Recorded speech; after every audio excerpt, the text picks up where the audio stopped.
saw saw book distribution unfold was in Chicago, and in 1979 when I joined. Um, the premise of our entire effort, and which was encouraged at every step, like every step meaning every announcement, every class, every program, every Sunday feast, everybody's home program, was to invite everyone we meet to every single program that we do. And we had really nice cards, kind of like if you're looking at it right now, I'm seeing this Bliss House Meditation Center logo for Bhagavan, Prabhu, and Mother Nardi. And so we had a card like that, and then on the back, now we have those QRs, so you can just scan it and see everything. But we used to have a little, mention of this and that, Sunday feast. We had an evening darshan room program every night, Monday through Saturday. And then Sunday, we had the Sunday feast. Actually, Saturday, we didn't have it. We had it Monday through Friday every night.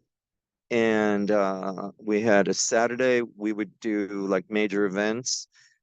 And then Sunday feast.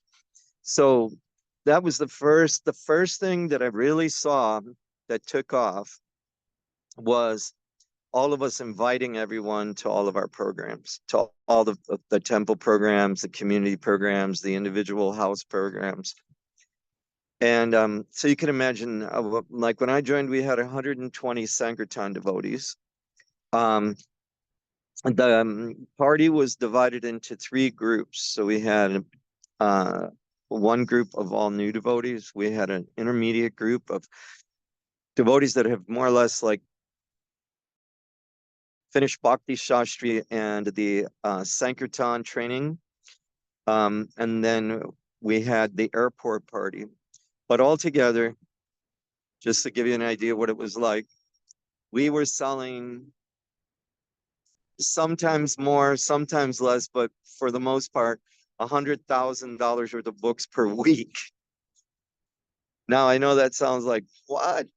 Unbelievable, but do the math. Like if you got 100 devotees going out and everybody does like $200 a day, 5 days a week, that's $1,000. So it's 100,000 a week. But some of the devotees, like my van leader was His Grace Vaisheshika Prabhu, and he would always do like much better than most of the devotees. There were a few that really excelled. He was definitely one of them. And so I just want to focus on this original training that I received. So one of the things that we did was we had a weekly newspaper called The Harmonist. Now, this was originally started by Srila Bhaktisiddhanta Saraswati in India. And he published it as a daily newspaper, just like, I don't know what you have there in San Antonio, like the New York Times or Chicago Tribune. And the format that Bhaktisiddhanta Saraswati followed was the front of the newspaper was world and local news. The second part of the newspaper was a Vaishnava commentary explaining the news. And then the third part was a way to corroborate, to write in to with rebuttals or with, to interact with the editor and the editor's staff. And for example, pretty much the English terminology that Srila Prabhupada uses in his books came from those, interactions with Srila Bhaktisiddhanta Saraswati. For example, the Supreme Personality of Godhead was a write-in to Bhaktisiddhanta Saraswati from somebody British to describe the Supreme Person, Krishna. And so there's a number of terms like that that were all adopted from that. So Tamal Krishna Maharaj, he started this newspaper in Chicago, and it cost us on 5 cents per copy.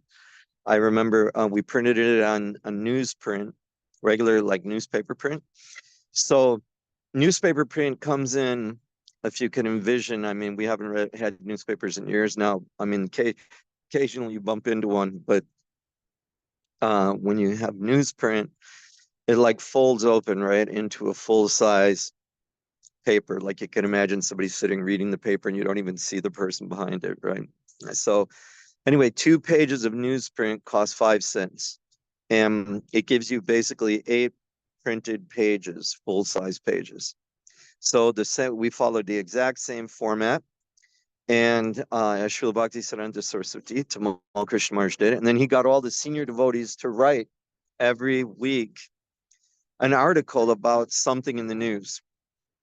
You know, whether it was like sustainability, physical fitness, you know, something going on in the community, elections, you know, natural disasters and so forth. So, and then you'd see a Vaishnava explanation, maybe 2-3 paragraphs, right? Something like a purport in one of Srila Prabhupada's books for each part of the news. And then the back of the newspaper was all of the different programs that the temple was engaged in, the devotees were engaged in, including Sankirtan, and a way to interact or to, you know, participate. And so the first group, well, let me back up just a little bit. When all of us were inviting everybody we met, I mean, everybody, every person we gave a book to, every person we met at a gas station, anytime we talked to our families, just anybody and everybody, we were kept being, you know, pushed to invite them to our programs. So every night we would get, say, between 5 to 25 people, kind of like this phone call, right? And people would trickle in, but generally you'd get like 5 to 20, 25 people.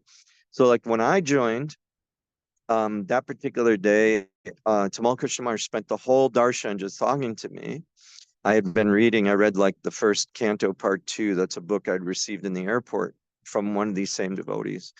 And so you can imagine like 120 devotees, plus there, you know, more than that, and really nice prasadam. And you go to this program, and, you know, an advanced devotee was speaking, and very personally finding, you know, learning more about us, and communicating the philosophy in a very personal way. At the end of that darshan program, with Tamal Krishna Maharaj. So he asked me, after hearing all this, what do you want to do? So I said, I want to give these books to every single person that I know. And man, the devotees just went crazy. When, you know, it was a whole thing. But deep down in my heart, I mean, that's what I was actually feeling inspired to do. And so that was like the perfect thing to say, right? To a group of Sankirtan devotees. And so everybody like fluffed me up and hugged me and this and that. And then Tamal Krishna Maharaj called me over and gave me a big stack of oatmeal cookies. That was kind of like the treat at the end of the darshan room. Before the program, there was a big dinner. So the prasadam was actually served first. Then there was a nice bhajan. Then there was a discussion for about 30 minutes. And then there were the cookies at the end. And he called me up and, you know, personally talked with me and invited me to come to stay at the temple. So I agreed to come for a weekend, and I never left after that. Yeah.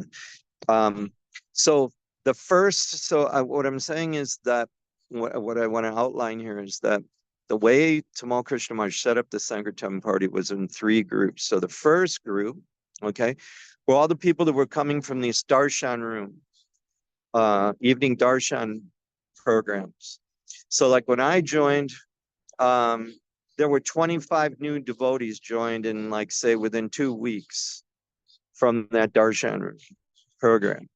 So there was somebody assigned to oversee us, you could say a bhakta leader. He was a Sankirtan leader also. And there was a couple that had a restaurant from outside of the temple. And what we would do is we'd have a full morning program, and then we'd have breakfast, and then we'd get together and we'd go in a van with, like, I think every week we were printing 5,000 of those newspapers, and we'd go to university campuses and we'd do Harinam. And then as we were doing Harinam, part of us would, dressed in dhotis and saris, would go to people on the campus, to students, professors, whoever was there, and we'd present the harmonies to them, and we'd talk about world events from a Krishna conscious perspective. And what I found was that I was really beginning to embrace the whole, worldview of Srila Prabhupada by explaining it in terms of what was going on in the world and in my life. And it's a great way to make new devotees, really advance quickly and also become comfortable with speaking to people and presenting our literature to them. So, not only were we doing the Harinam, but we were also presenting the newspaper, we were communicating with people, and we were inviting everyone we met to come back for the darshan programs in the evenings or the Sunday feast. So we do that in the morning. Then for lunch, we'd go to this devotee couple who had a restaurant. His name is Ramakeli. He passed away, Ramakeli Prabhu and his wife. But he had a nice restaurant, like 20 minutes drive from the temple. But we'd all go there for lunch, and him and his wife would have a big lunch for all the new devotees. And then we'd go back out in the afternoon, same program, different university. We would go to all the major universities, sometimes even on the busy streets of Chicago. And then we'd all go back to the temple, shower up, and go to the evening artik and then the darshan room program, and then go to bed and start all over again. And so we do that for like 3-4 months. And then anybody that was like really feeling inspired, then you went to the next party. So the next party was Vaisheshika Prabhu. There were other devotees. One was named Pragosh Prabhu. There was the Sannyasi Chiparari Swami. There was Ganapati Maharaj. There was Gopijana Vallabha Maharaj. There were ladies also. Advanced Sankirtan devotees that were like huge. I mean, they were distributing like, hundreds of books every day. And so they would take us out in the streets of Chicago, and then we would dress in civilian clothing, and we'd learn how to present like medium-sized books like hardback, Signs of Self-Realizations, and other books like that, along with the invitation, and collect donations for the books. And you do that for, let's say, another 4 months. And then once you were comfortable with that, you'd graduate to the airport party. So the airport party was doing exclusively big books, and like hardbound Srimad Bhagavatams and Bhagavad Gitas. And at the airport, it was a special kind of streamlined Sankirtan program. I mean, everybody was going to the morning program, big kirtans. I mean, even at Mangalartik, most of the devotees would come and chant their rounds before Mangalartik, or at least a part of the rounds before Mangalartik. And then after Mangalartik, finish their rounds, and then they would study verses. Like Tamal Krishna Maharaj, he had an index of all of Srila Prabhupada's books. So, you look in the back, say, of Bhagavad Gita, there's a 95-page comprehensive index of topics like A, B, C, D, like anger, austerity, what have you, be bhakti or Bhagavatam and so forth. So what Tamal Krishna Maharaj did was take all of those indexes, combine them together, and then he learned all the verses for each topic of the index. So like if you asked him about anger, he could tell you, all the main verses about anger, literally talk to you from scripture. And a number of devotees were doing that. Vaisheshika Prabhu was one of them also. Like I can remember Tamal Krishna Maharaj had about 6,000 verses memorized, because I used to work writing the note cards, the verse cards for him, box. But also Vaisheshika Prabhu, he was my band leader, and they would spend about an hour a day, 30 minutes learning new verses, 30 minutes going over the old verses. But I remember Vaisheshika Prabhu telling me he had 3,000 verses memorized. I remember Prahladananda Maharaj, he was a brahmachari at that time, and I used to go on Sankirtan with him. And one day he asked me, "Hey, Narotam, you want me to read Bhagavad Gita to you?" I said, "Yeah, sure." And so we're driving along, coming back from Sankirtan. He's reading the Bhagavad Gita to me, and it's starting to get dark. So I turned to him and said, Prahladananda Prabhu, would you like me to turn the light on? So I flip the light on and I look over, and he doesn't even have the book in his hands. He's reading from his memory the verses, not just the verses, the word for words, not just the word for word, the entire purport.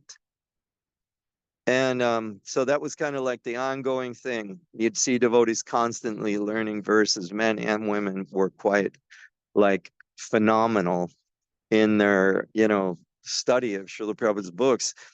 So first party, harmonist. Second party, medium-sized books. Airport party, big books. And then the airport party had like packed lunches. So we'd have a big program in the morning, inspiring lecture, huge kirtan. Like it was almost like crazy to miss Mangalarti because it was just so much fun. The kirtans were just amazing. And I remember talking to Tamal Krishna Maharaj about it. He said that I saw the end of the wave of enthusiasm that was created by by Srila Prabhupada's personal association. So you can kind of imagine what that must have been like, but it was astonishing to say the least. Um, and the devotees literally, I mean, would just run out to distribute books every day and to preach. And plus there were other programs, home programs, cooking classes, classes on the books, on our books for all of us, classes on deity worship. And it was quite a dynamic atmosphere. And the amount of money was huge, like, every day, right? And the cooks would make these incredible meals. Every single meal was just mind-blowing. Um, and everybody would just, I mean, we were all young in those days, but I remember, like, since I'm talking about Vaisheshika Prabhu here quite a bit, I remember he used to sit down and take prasadam with me because we were van partners, and he would have a plate of sabji, a plate of rice, a plate, not just a serving, a plate of sabji, a plate of rice, a plate of halava, a plate of puris. I think, most of us, we were all like, I was 17 at that time, but maybe Vaisheshika Prabhu was like 21. But most of us had these like 20,000 calorie diets between kirtan and book distribution, but none of us were fat those days, and just running around all day long. But so we had the three parties. Main thing I learned from those parties was inviting people and also greeting them. We had a way, like part of the book distribution, we would always make a personal contact with people by, asking them about themselves, trying to learn things about them, not just complimenting, oh, like I like your gym shoes or something like that, which is good, but more like, oh, what do you do for a living? Or what's your schedule like? Are you married? Or you're not married? Or, all these different personal questions. And we try to make the books more relevant and also create a friendship. What we were taught was that friendship is the most powerful way to bind people together, you know, and if somebody feels you're their friend, they naturally open up to you. They'll naturally come and visit you. So that was another thing. We'd always write our names and our phone numbers and take contact information from people. We'd write in the books for them. So, I mean, hopefully it didn't, no one would throw a book away. And people will show up. Hey, I got this book, and look, it's this devotee, Pratapadam Prabhu. Like that's the one of the books I got. That was from this devotee, Pratapadam Prabhu.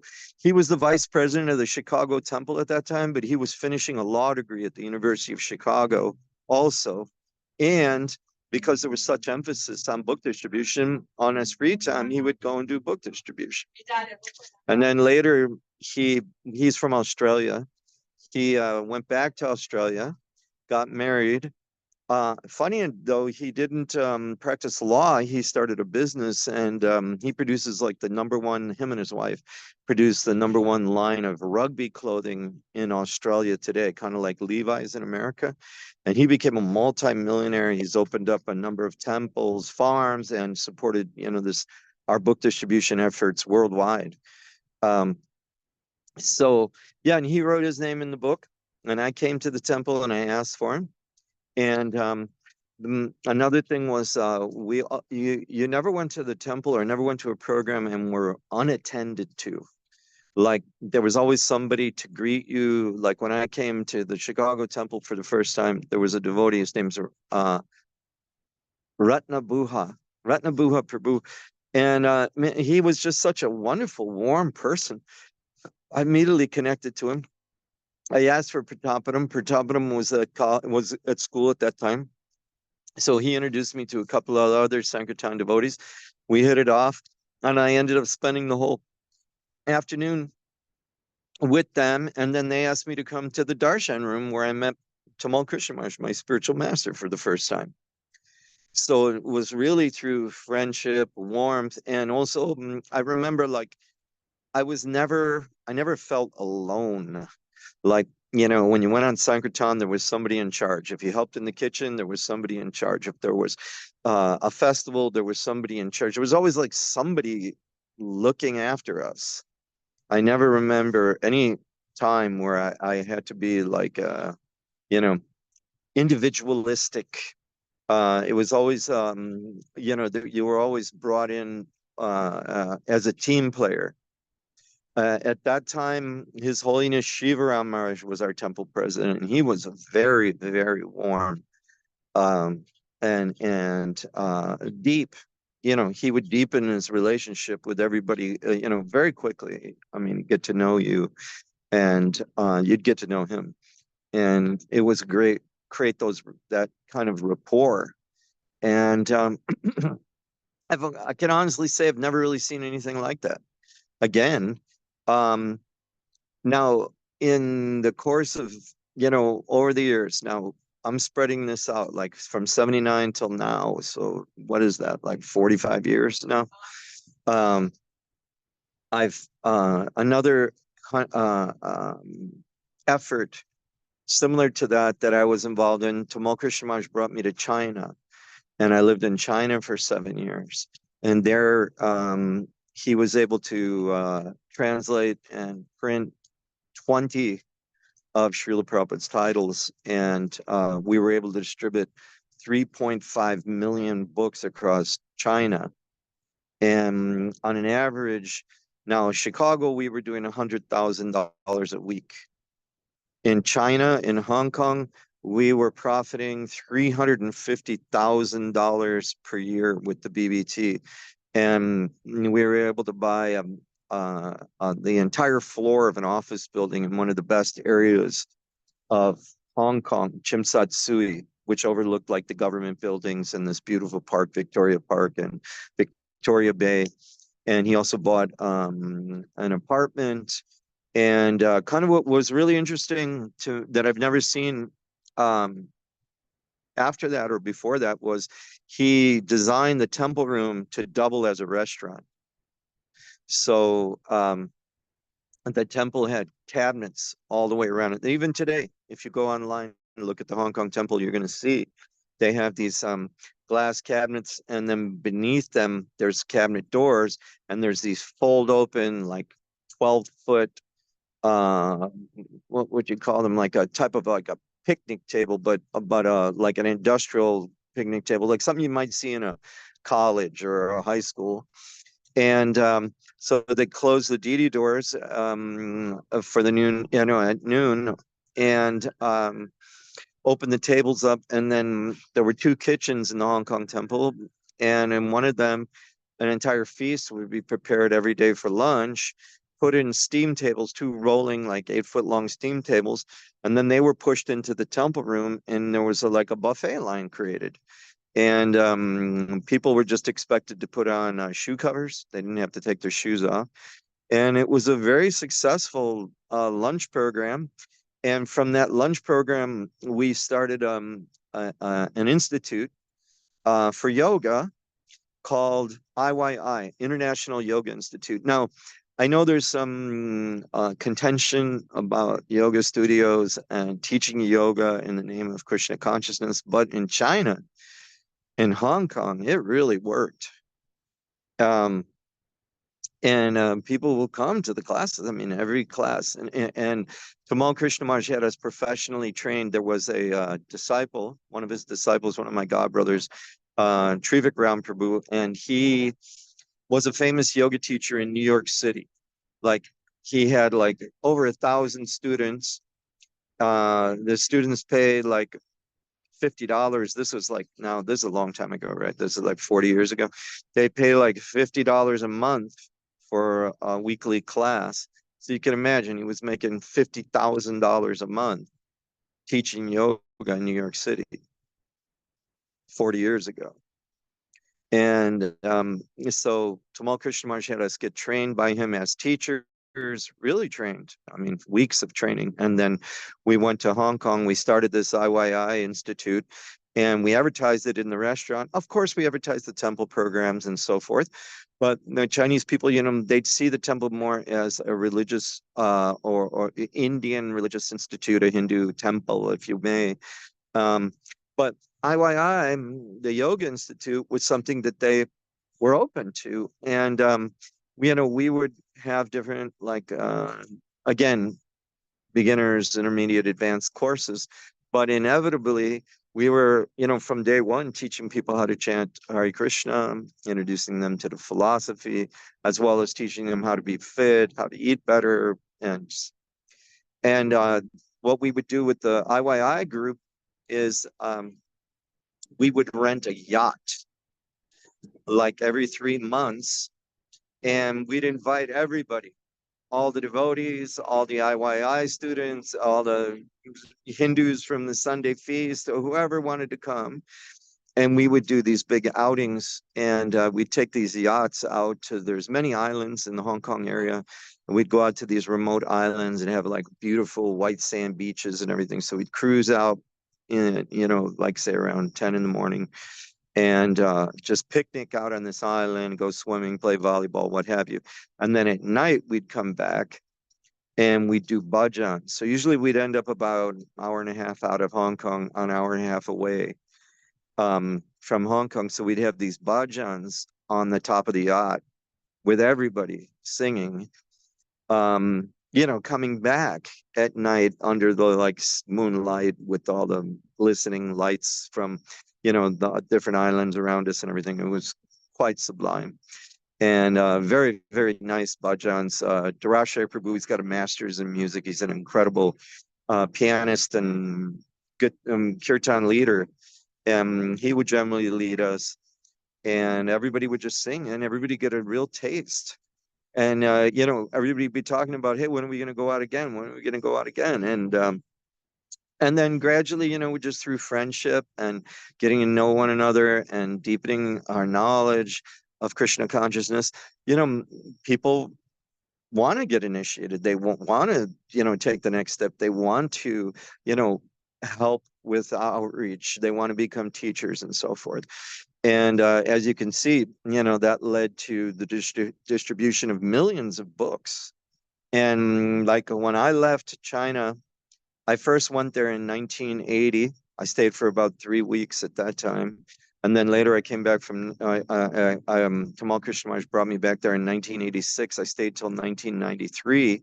I got married in 92. I stayed there for 1 year with my wife in Taiwan.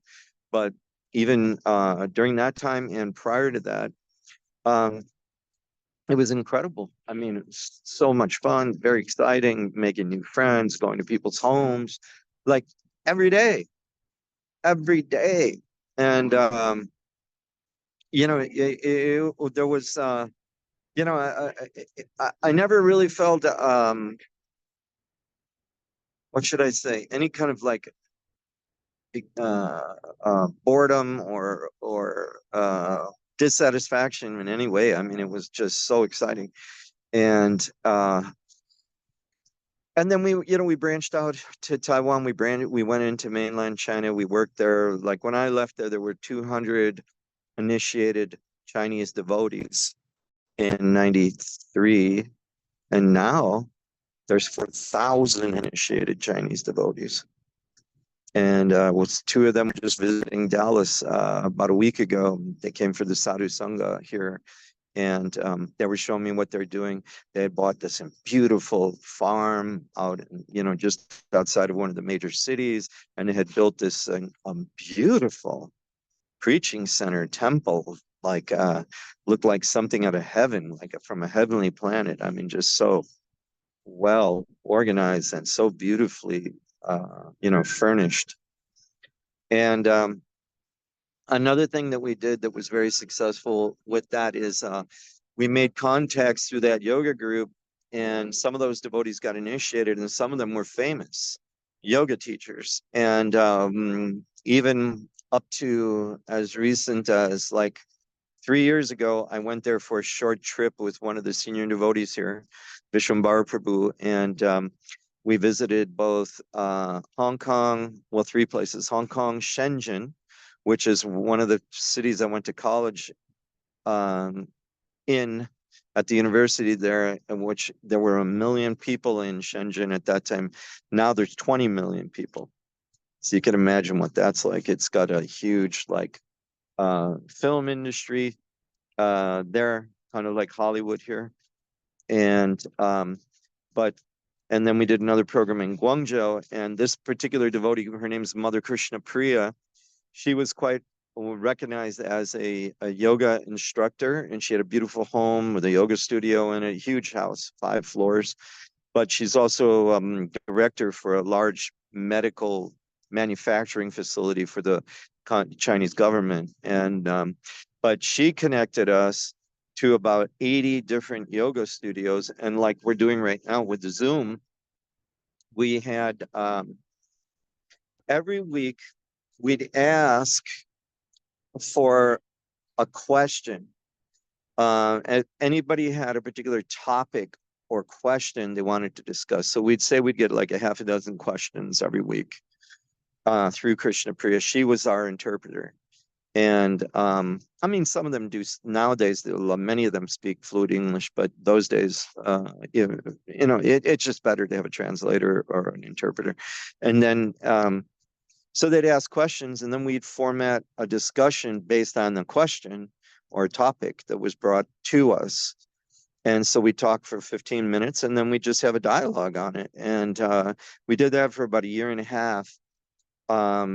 And we'd get anywhere from, say, there were 80 studios connected to that Zoom program. And we'd get anywhere from like 80 to 500 people every week on that discussion from all those studios. So even though they may not become, like, say, fully initiated ISKCON members, devotees, what have you, but at least many of them were embracing different aspects of Srila Prabhupada's, paradigm, his worldview, is the way, we should live our lives and see the world. So I was very enthused by that response. Now, also in the course of all of this, one of the things that I did was I started to sell books off of a book table, not just one book table, actually. I would do 5 6-foot tables, and I'd have them professionally skirted. And I used to bring everything that I could to those tables. I had all of Prabhupada's books. I had all the children's books I could find from, devotees publishing children's books. I had different languages. I had cookbooks. I had japa beads. I have incense. I had music. I had Srimad Bhagavatam, audiobooks. I had all kinds of pictures and paintings. And I did that for 7 years, every weekend at a very busy Indian store. So there's a couple of brothers that I know. They own the India Bazaar grocery store chain here in Dallas. So now they're up to 9 stores. and devotees work in front of almost every one of their stores. And but initially it was just me, and I was doing that. My wife, we were overseeing the deity worship in Dallas, but we didn't take money from the temple. We work professionally. I had a small business supplying schools with early learning educational materials, and my wife's a professional nurse and hospital supervisor. So when I was doing this, it wasn't like I only was the only breadwinner. You know, we had a combined income and we lived very comfortably. If you could talk to Nardo or you come to Dallas, you can visit our home. It's very comfortable. And we have two children now. Both of them are, adults. I have a 30-year-old daughter who's a executive director for Liberty Mutual, and she's what do you call her? A CPU, a certified public underwriter. And I have a son who is 25, and he also works professionally, and lives with a couple of friends. And my daughter lives with her fiance, soon to be husband. But in the course of all this, we had a constant income. But I did these book tables for 7 years. So for the first 4 years, I just invited everybody to the temple. And I generally wasn't there on the weekends because that was the main time, the only time that I would do these tables. I would do it like Friday evening, but mostly all day Saturday, all day Sunday. And I was looking back at my tax records, and I averaged about $35,000 to $55,000 in sales per year from the book tables. It was more like a gift shop, right? I had everything. I had deities. I had everything there that I could possibly bring out there. I had a trailer that I connected to I had a small SUV, Honda CRV. I used to bring everything out there, set it all up, break it all down. But I was inviting people and selling things, and also getting invitations to people's homes. Now, so 4 years I invited people to the temple, and then a devotee moved and bought a very nice home. He's quite wealthy. He's a jeweler. In fact, he just bought a 7,500 acre farm down by McAllen, Texas. And he's supplying like a tremendous amount of fruits and vegetables to our temple and restaurant here in Dallas now. But when he first moved there, we made friends. He saw me at my book table one day. We talked, and he said, "Look, I want to do a Bhakti Vriksha program in my home." I said, "Well, great. Let's send everybody to your home. Let's print some cards." So we did that for 3 years. In the course of 3 years, we got 100 families from the table that regularly attended the Bhakti Vriksha. Out of them, 10 families got initiated. And out of them, 2 other families started their own Bhakti Vriksha group. And out of those groups, now they started their own farm community. So, to me, that's like a major success. If, for anyone that's distributing books, yes, we want to get the books out. Prabhupada talked about dropping the bombs, even if they don't read them, somebody eventually is going to read it. It's like a time bomb. But it's also nice to see people taking up Krishna consciousness, getting initiated in, and trying to reach out to others themselves. So that was another really good success. Another thing that we did is my wife and I, we always cooked for the temple, for the deities and so forth, for the festivals. And then we bought, at first we were using a tent and going out to all types of different major events. Like I used to come down there to San Antonio, and we did a number of really good events there, amazing events at this Festival of Lights. We did another one, Fiesta. We did another one at one of the universities where they even gave us like open stage time, and fantastic, just a fantastic mainstream social community presence. And I think that's something we all need to really look at. Bhagavan Narada Prabhu and Mother Nardi, the way they're connecting with the local government and bringing Krishna consciousness more into mainstream society, because as I think that's really the future of Krishna consciousness, especially in America, but even as you can see in India and so forth, major mainstream efforts, like with leading government officials, prime ministers, and so forth, college professors, local chefs, festival organizers. The more we're able to connect with them, the more Krishna consciousness becomes part of mainstream society, and that's going to really carry it into the future, into the and facilitate future generations of Krishna consciousness. Right now, I retired about 3 weeks ago, and I bought this electric e-transit van, and I outfitted it, which I actually learned it from one of the sannyasi who, His Holiness Ganapati Maharaj, who's still doing it. Actually, I just talked to him a week ago, and he has a small motorhome up at the Grand Canyon National Park, and he's distributing books there, and he's like in his mid 80s now. But all along since 1979, he's been doing book distribution at university campuses, and now at and also on when the schools are closed, at these national parks. And report has it, not just him, but also there's about a dozen full-time devotees that are doing this with their vans. One of them, he's becoming quite well known. His name is Mahotsava Prabhu from Atlanta. So about a month ago, he attended a Comic-Con festival, right? I think I'm saying it right, where they dress up as superheroes. Quite amazing, actually, their costumes. If you go to any of these events, it's just phenomenal how these kids dress. But he was able to distribute 2,800 books in one day and collect nearly $20,000 in a single day. But he's training up devotees, and most of them, and not just him, also there's Parameshwara Prabhu is training up devotees, and Parama Karuna is training up. And most of these devotees are doing anywhere from $500 to $2,000 a day in book sales. And, if we could all join together, I know Bhagavan Narada Prabhu suggested that in the beginning of this discussion. And the only real example I can share with you that I've experienced something like that, it was years ago in Chicago. We used to join together with New Vrindavan.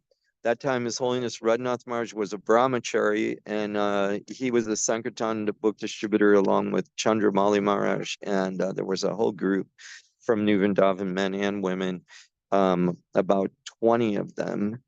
And then there were the devotees in Chicago, like 120 of us. And then there were devotees from Los Angeles, say another 50 devotees come from LA. And we'd all join together. So there'd be like 200 devotees in our party, in our Sankirtan party. And then we would go to major events like Grateful Dead concerts, or I remember we did the Pope tour.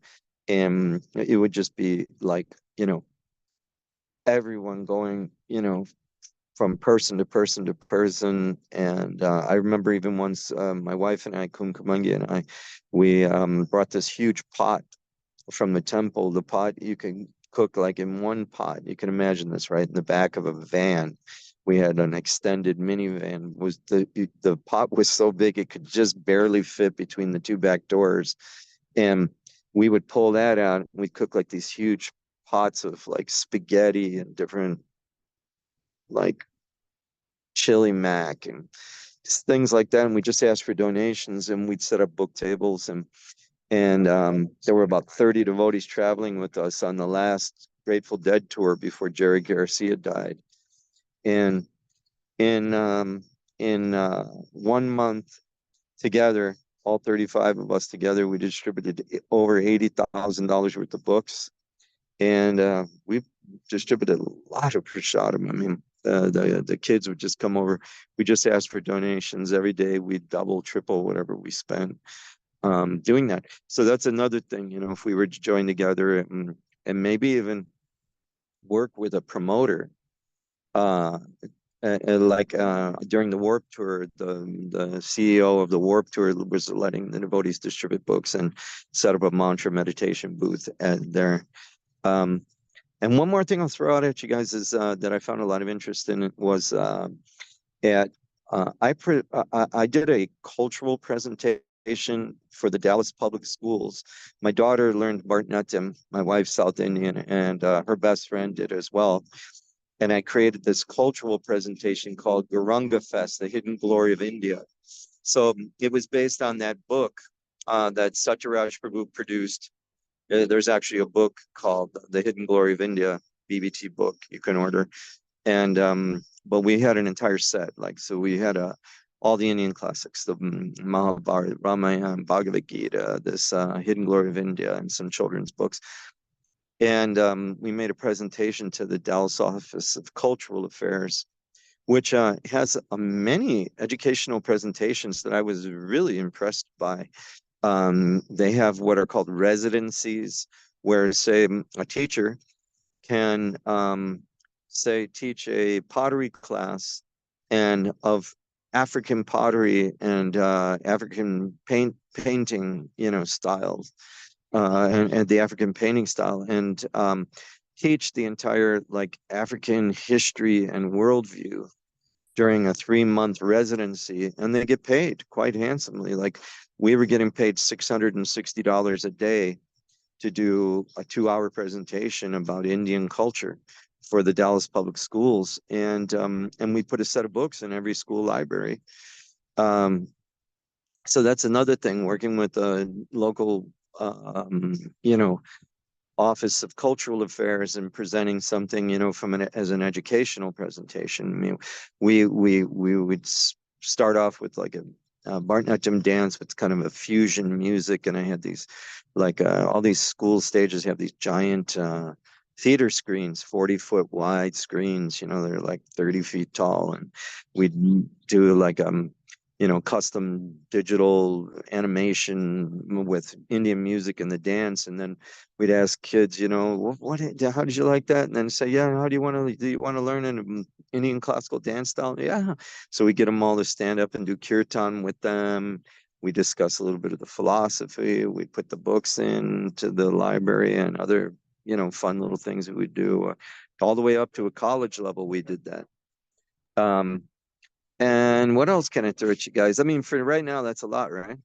Yeah. There's a few more things I could share with you, but I think, well, let's end there because Bhagavan Prabhu just came on. Like, then my time's up. So thank you for your kind attention. We can do about 5 minutes or so. If anybody has any questions or comments, it's a lot. That's a lot. It's a whole history. It was like a history of your background in Dallas as well. China was nice. Nardi, you have a question or comment? You can unmute yourself as you've Hi, done. Krishna Prabhu. It's nice to hear from you. Thank you so much. Who is this? This is Nardi. Hey, Arya, how you doing, Mother Nadi? Great to hear I'm your good. voice, dude. I How always have you? feel like I'm a debtor to you, and I'm looking forward to making a big order on you whenever I can of all your wonderful baked goods. Sure, no problem. I did have a question, or kind of like Sure. uh, so when you were speaking about when you first joined, um, it sounds both austere but yet a lot of fun. And I wanted to get your take on like how to balance those types of things, because sometimes we can Okay. get the austere mode and like everything is a challenge and everything is like super tough, Got it. and and then Well, first of all, my obeisances to you and your good husband, because what you're trying to do out there, you're like pioneering. So you can imagine you're pretty much taking the position of like those original Prabhupada disciples when, they went to, like Umapati Maharaj went to Paris. It's coming to my mind because right now the Olympics are in Paris, and um he told me for the first 6 months he had no money, he couldn't speak French, and he lived under a bridge on the highway. And then he started learning the language, and he started, selling books, and he got some part-time job and gradually saved up some money, became fluent, started translating the books into French, and the rest is history, right? So, but for me, I'll tell you my impressions. Okay, when I first came to the temple was in a place called Evanston, which bordered the Northwest University campus, and which is like a high, a very elite university in the Chicago area, kind of like SMU here in Dallas. And but it was in like a semi-industrial area and quite impoverished with street people and so forth. And I remember I was so excited, and I came to the temple. Prabhu had invited me, and he gave me a back to Godhood with the address in it and everything. And finally, when I wanted to come to the temple, I pulled up, and I had borrowed my mother's car, and I pulled up in front of the temple, and I looked around the neighborhood, and I thought, oh my God, I've never been in a place like this. It was just so impoverished. And so it was quite frightening for me in one sense. And I was just 17 and I'd never seen like derelicts on the street before, and buildings that were like, 150 years old, that were kind of run down and boarded, places boarded up and so forth. And then there was this brahmachari who later, I can tell you some funny stories that we had, things that we'd done together. But anyway, he came bouncing down the front stairs of the temple, right, in a bright orange robes with his head shaved. And I looked at him and I thought, man, these books are great, but these people are like from another planet. God. And I didn't even want to get out of the car. And then I was thinking, oh God, I drove all the way here, and Krishna was like super soul was telling me, you drove all the way here, just go on in, go on in. So I went in, and I met Ratnabhushan Prabhu, and he was so warm. But while he was, organizing, a devotee to speak to me, Pragosh Prabhu, who was the perfect person to speak to me because he was like very outgoing and one of the top book distributors. So he really was, quite, what should I say, spiritually entertaining to, to meet. But I remember while I was waiting, I would talk to Ratnabhushan. I was looking over his shoulder, and I was thinking in my mind, where's all the furniture in this place? Then I remember when I came, then there was the kirtan, and the deities were really beautiful. And oh yeah, I remember while they were talking to me, I was already a vegetarian. There was this couple that was older than me that I had made friends with, and they were both professional nurses. And they had convinced me to become a vegetarian for medical reasons. So I'd already been exploring vegetarianism for maybe 3, 4, 5 months before I'd come to the temple. And so they were asking me, what do you like to eat? And I used to like to eat Chinese vegetarian food, Chinese food. I liked breaded mushrooms, and so then they brought me this big bowl of crispy hot cauliflower pakoras with the tomato chutney, and I was just sitting back, just devouring those things, and just, and they were going on and on preaching to me. And what was kind of funny about the whole thing was I was agreeing with them, and they were saying, "You agree with that?" And I was saying, "Yeah, I agree with you guys." And I just kept munching away. Anyway, and then they brought me to the kirtan. I saw the deities were like astonishing and beautiful. And then I met Tamal Krishna Maharaj, who really disentangled me in like a 45-minute conversation. It was a powerful, like deep, inspiring class that gave me a tremendous amount of realization. When I left that evening program, I remember driving home, and it's like my worldview was like so expanded from having talked to him. It was just a phenomenal experience. And that's what kind of like, really allowed me to embrace Krishna consciousness, even though there was, like you said, a lot of austerity.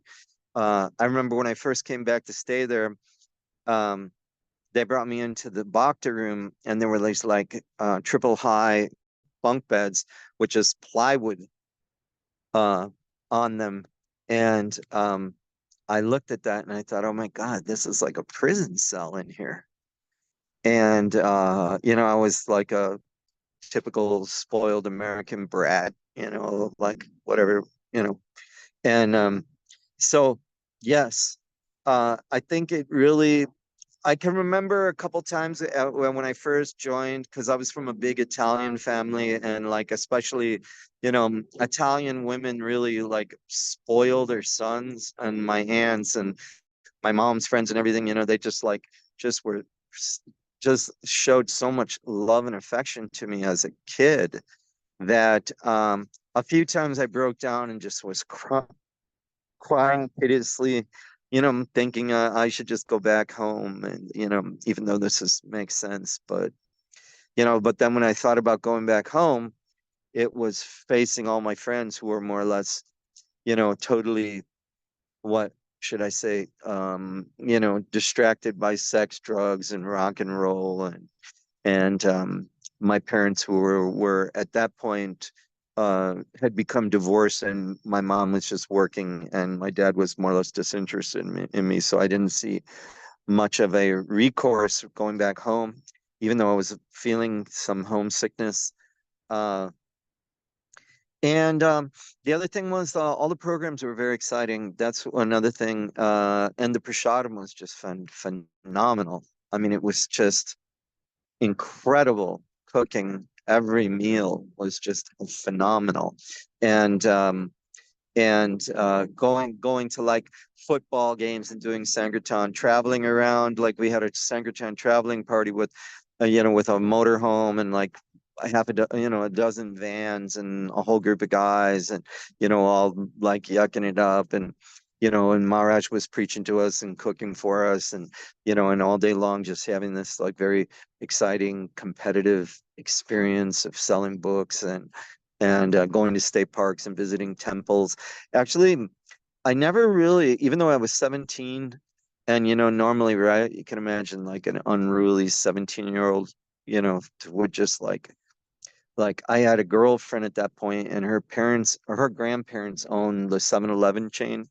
So you can imagine what it's like, you know, being around like rich girls and, you know, all of the facilities, having our own cars and everything else. But I never really hankered for it. Um, I never really hankered to go back to it, and was more satisfied and entertained and uplifted and fed so much better in Krishna consciousness that, you know, after I kind of got into the routine of it, I would say 3 or 4 months of it, I was really very, very happy. And then I started, my Guru Maharaj took me traveling internationally, and, you know, the whole thing really unfolded for me, um, you know, fully, and going to festivals in India and visiting new temples, and, you know, going to Australia and Hawaii, and, you know, going out on the Hare Krishna yacht, and, you know, all this kind of stuff. And so I think that's where, you know, when push comes to shove, you know, we have to really like be willing to extend ourselves to one another and really take care of one another. Otherwise, like you said, the austerities can be overwhelming, you know, just overwhelming. And yeah, that's not going to lead to anything but a lot of frustration. It's you know, once my Guru Maharaj, one of my godbrothers asked him, you might even know him. His name is Brahma Samita Prabhu. He lives in Round Rock near Austin. He's a rocket scientist, if you can believe that, an actual NASA rocket scientist. And he's a jazz pianist, and he's a very serious devotee. He gets up every morning, 3 a.m., chants, reads, you know, seriously for 2-3 hours before he goes to work, and, you know, tries to get involved in different festivals and so forth. But he asked Tamal Krishna Maharaj, you know, there's this saying, if there's no pain, there's no gain. He said, is that true for Krishna consciousness? And then Tamal Krishna Maharaj answered him and said, no, in Krishna consciousness, if there's no bliss, there's no gain. So we need to keep ourselves, blissful and enlivened, even if sometimes that means, like just, I don't know, what do you want to call it? Take a spiritual vacation, and or just, take care of one another for a while, and, cook something nice for your wife. Bhagavan. No, I'm just joking. And like take care of one another. I think that's where the strength's going to come from. There's an Indian axiom, but I've heard it in China also, where you can take one chopstick and you can break it very easily, but when you put a group of chopsticks together or a group of sticks together, you can't bust it, you can't break it. So the same thing with us. If we keep ourselves in the association of devotees, and especially devotees that are have the time and interest to who are advanced enough, let's just get to the point, who are advanced enough to be giving of themselves, then we'll be very strong in Krishna consciousness, and all the austerities will just kind of become inconsequential. And and Krishna will help us. Krishna will definitely help us, facilitate us. Hey, Thank that's you my so much. response. What do you think, Nardi? Thank you so much.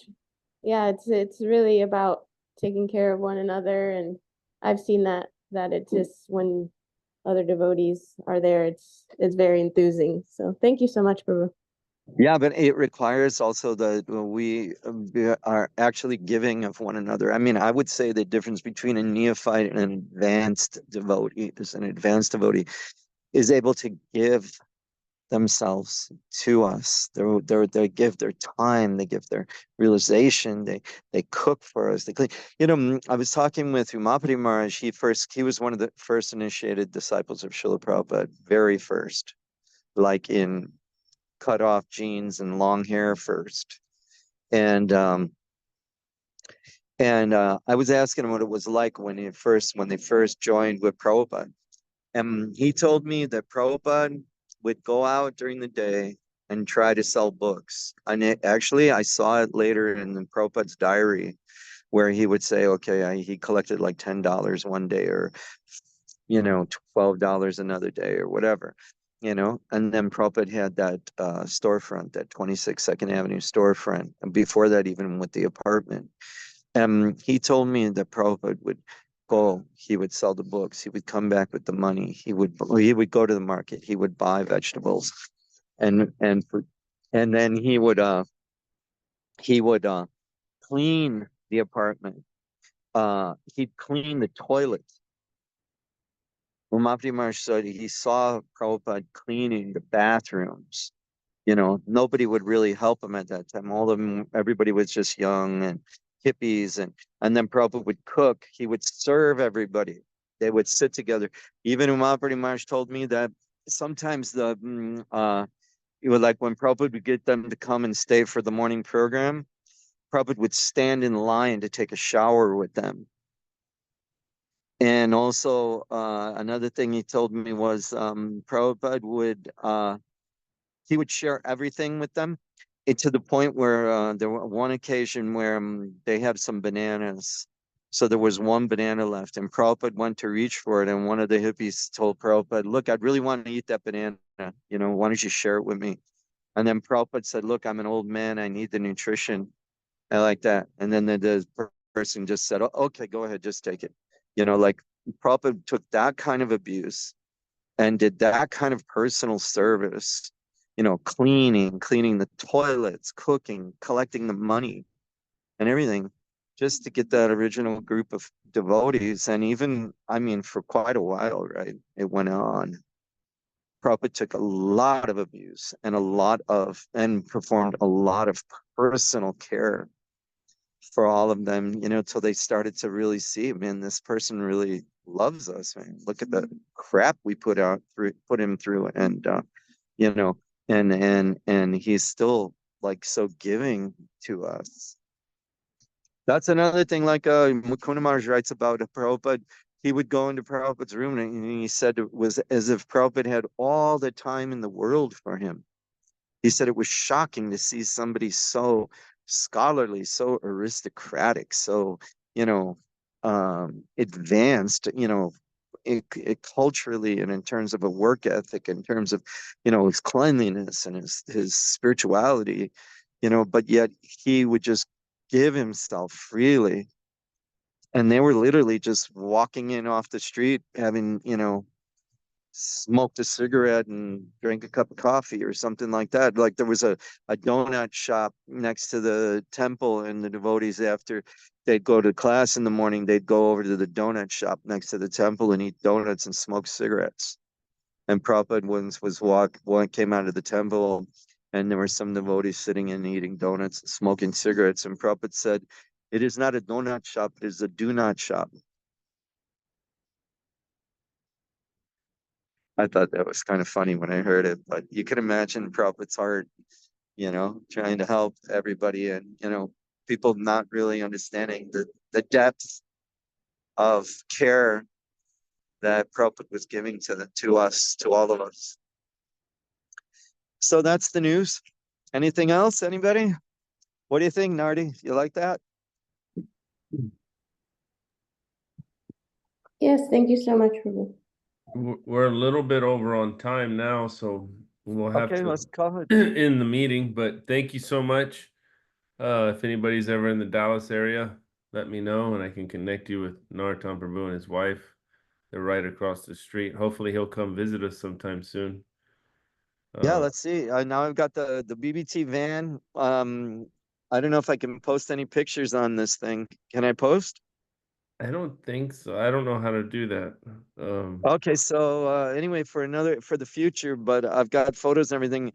Ford just joined up with Tesla, so you can plug in these electric vehicles, and they can charge in like 10 minutes, 15 Wow. minutes. Wow. So I had to bring it in to get the updated electrical work, microchip work or whatever. So the van's in the shop right now, but I'm really looking forward to the universities over here opening. And you'll see us out there every day.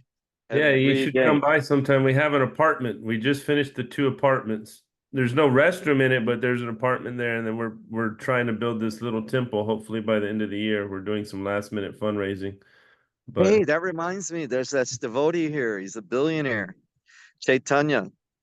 Yeah, let me talk to him about it. I mentioned it to him before, but like everybody, he's involved already building 3 new homes over here.